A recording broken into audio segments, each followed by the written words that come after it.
Қайырлы күн достар, каналыма қош келдіңіз. Бүгін мен сіздерге осындай жұп-жұмсақ өте дәмді болып шығатын пирожкидің жасалу жолымен бөлісемін.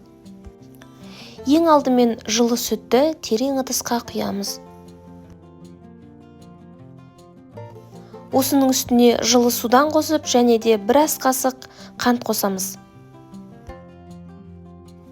Біраз қасық ашытқы қосып, ашытқымен қант ерігенше араластырамыз.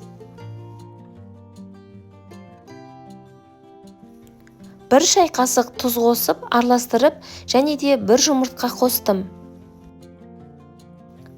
Барлық масса ерігенше венчикпен араластырып, алдын ала 53-тен өткен ұнды аздап қосып, оны да араластырамыз.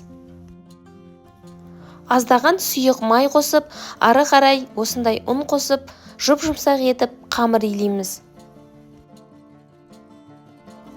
Қамырыңыз қолыңызға жабыса берсе, аздап май қосып, ары қарай илейміз. Дәл осындай жұп-жұмсақ қамыр шықты. Бетін жауып, алдын ала 30-35 минуттайға жауып қалтырамыз. Дөңгелектеп кесіп, пирожкидің формасына келтіріп аламыз.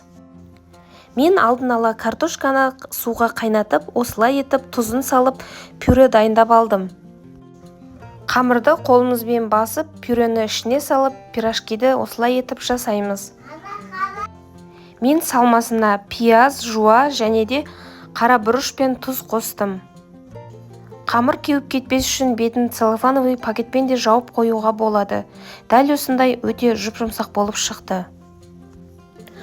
Достар, менің каналыма тіркеліп, қоңырауша белгісін басып қоюды ұмытпаңыз. Алдағы уақытта дәл осындай қарапайым рецепттермен жасалатын көптеген рецепттер шығады.